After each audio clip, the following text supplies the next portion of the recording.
Hopefully I won't stumble over my words too much, but please bear with me as this is new and this is kind of an unexpected situation.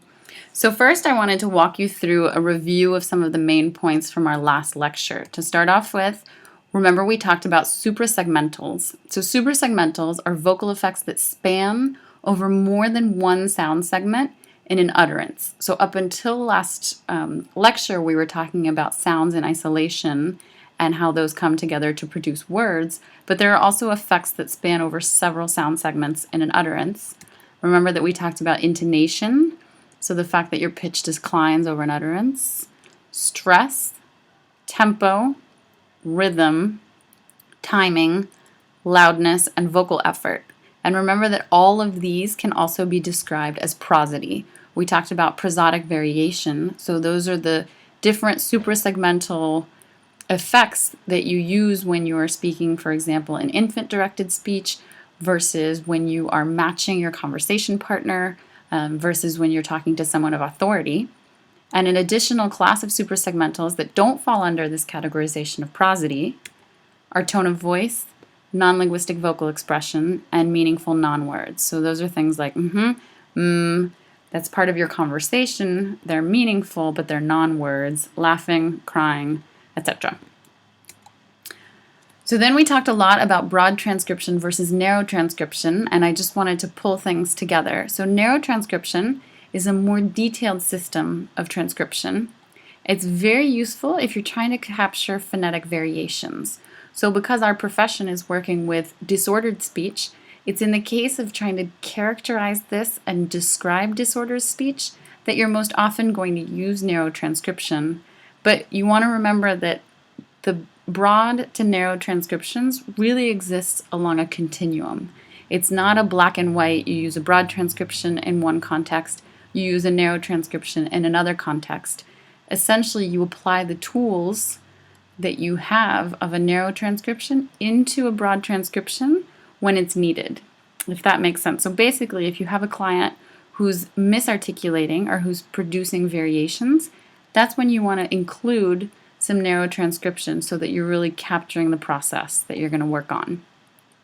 And these symbols that we use, remember, are called diacritic marks. So there's several diacritic marks. There are a few critical ones that we went over that I'm going to review here. So remember, for diacritics, you have the main character, and the position of the diacritic around the main character actually gives you some information.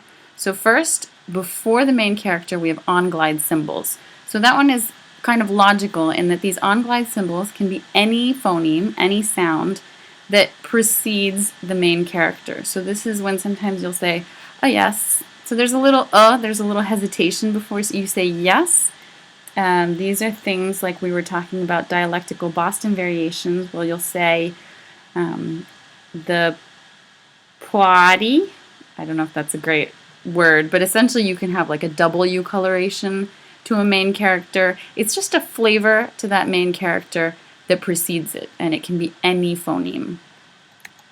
Then after the main character, you can have stop-release symbols, and you have timing juncture symbols. So to review these stop-release symbols, we have this little H, this equal signs, and this bracket.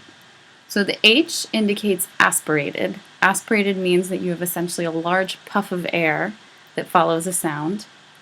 Unaspirated is in the case where you would typically expect a puff of air, but it's absent. And unreleased, we'll talk about in a second. So for aspirated versus unaspirated, here's your go-to rule. Think of the phonemes p, t, and k.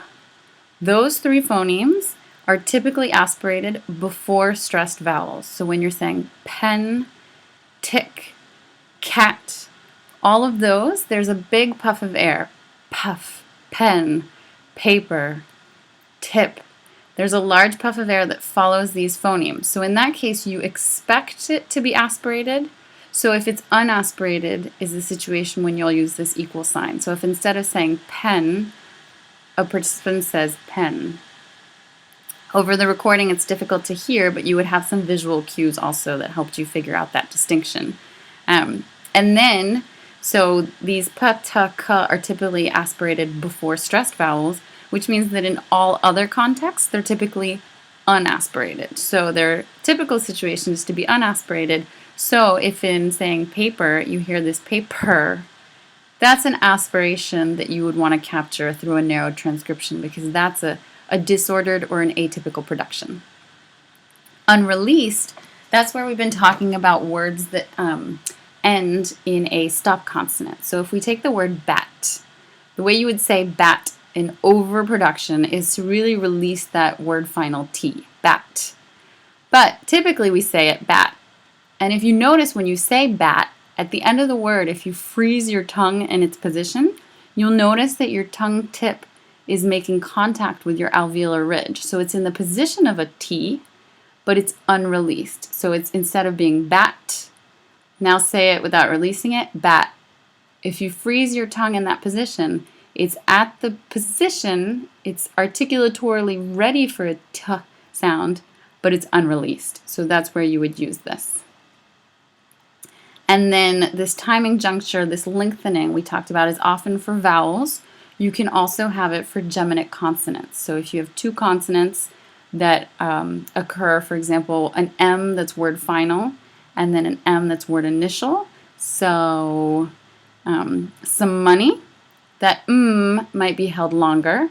And then dialectically speaking, some dialects will extend their vowels, like in the southern dialect, often instead of hearing hi, you'll hear hi, and it'll be held out a little bit longer.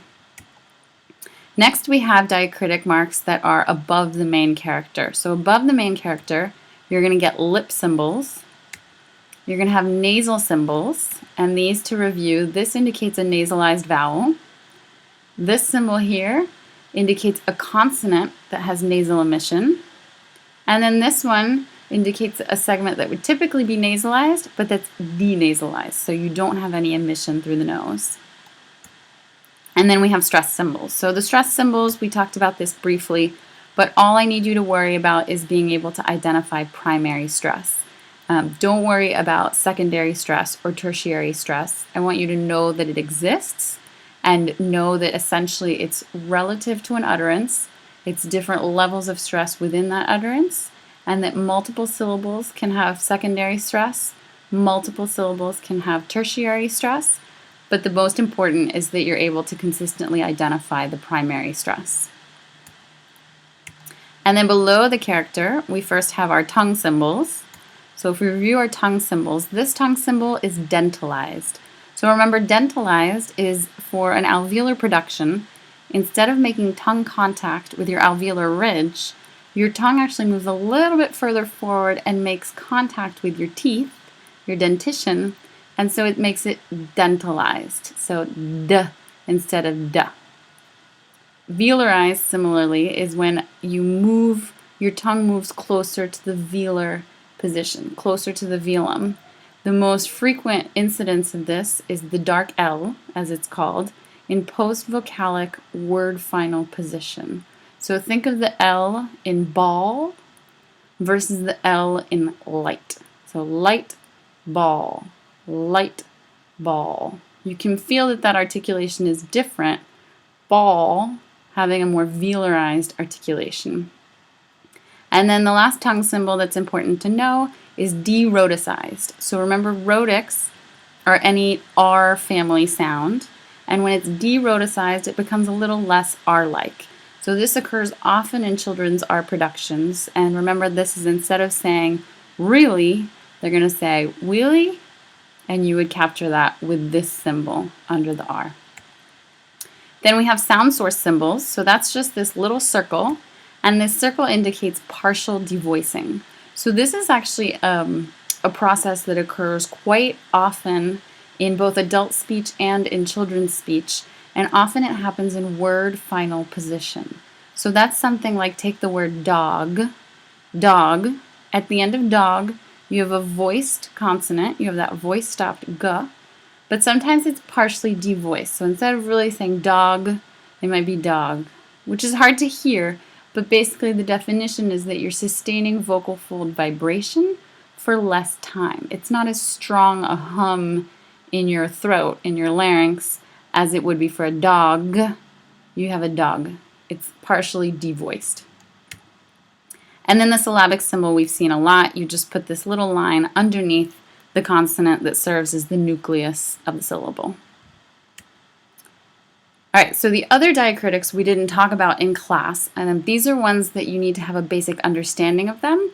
Basically, you just need exposure so that you can be equipped to utilize resources if you need them.